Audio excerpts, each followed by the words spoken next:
واحد من بعد صلاة الجمعة بيحضر للدخلة، ولا فارق معاه شمس ولا حر ولا الكلام ده. وعايز اقول لكم ان الدخلة النهاردة هتكون 3 دي.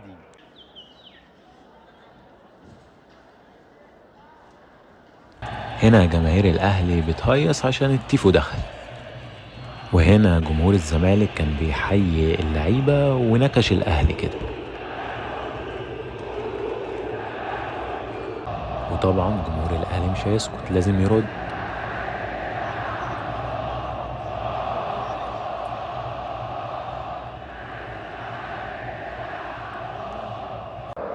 في ملحمة في المدرجات ما بين جمهور الاهلي وجمهور الزمالك.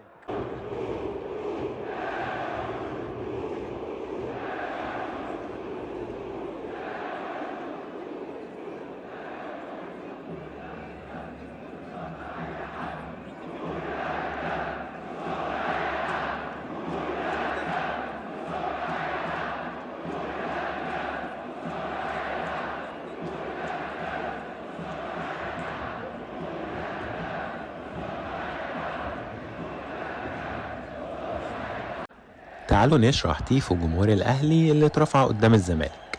ظهر في التيفو صالح سليم ورثبة البطل، ومعاهم عم عفيفي مشجع الأهلي الشهير، وقدامهم مشجع للأهلي يحمل رقم 74.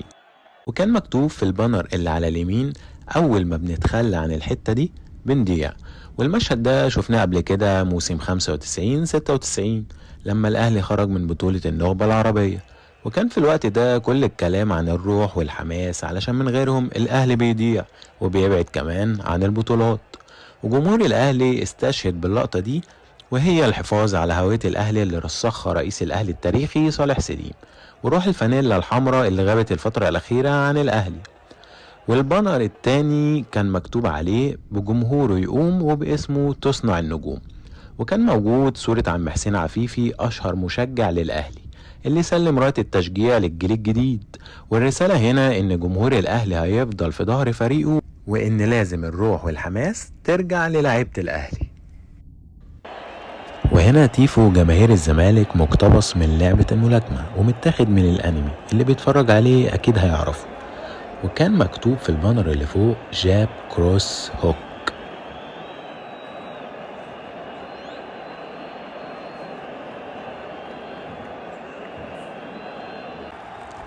بعد كده بن شرقي يجيب الأول ويحتفل، وجمهور الأهلي ولعها نار.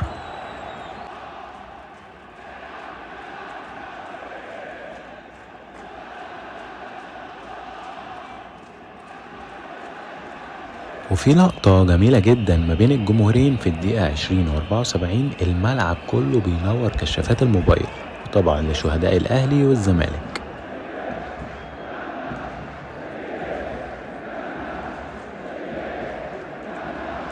حسين الشحات يا معلم يا كبير قوي، جون لوب، جون شوارع يا جدعان. وهنا حسين الشحات قرر يحتفل على طريقة ميسي الشهيرة. وهنا معرفش امام عاشور كان عايز يعمل ايه، والله اعلم الونش قال له ايه في اللقطة دي. وخلص الشوط الاول. شوط اول بعنوان روح الفانيلا الحمراء، مش هقول اكتر من كده.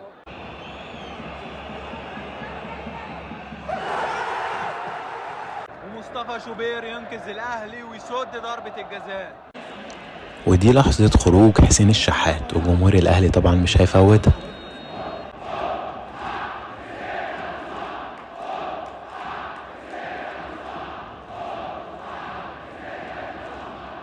امام عاشور خد الكورة وقعد ينططها، والملعب كله افتكر ان هو اللي هيسدد ضربة الجزاء، بس في الاخر بس الكورة واداها لتريزيجيه.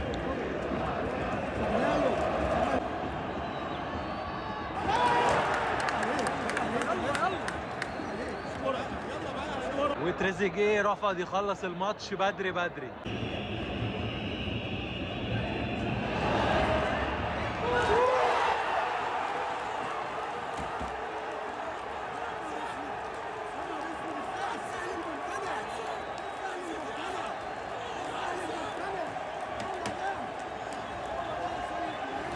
لا لا لا، بن شرقي اون فاير يا جماعه.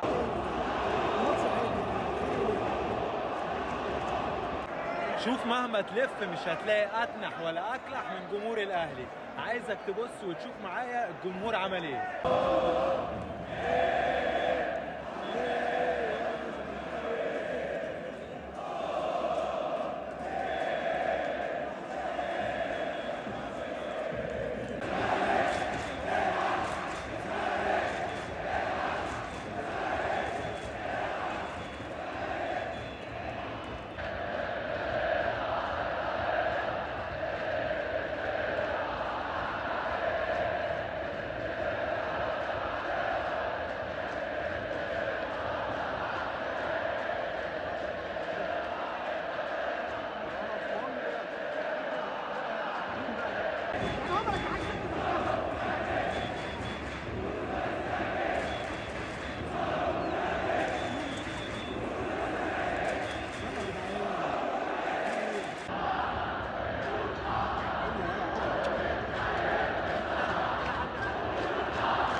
وخلص الماتش ولعيبة الأهلي تصالح جماهيرها. ما هو بصراحة كده الجمهور اللي كان موجود ده يحرك الجبل.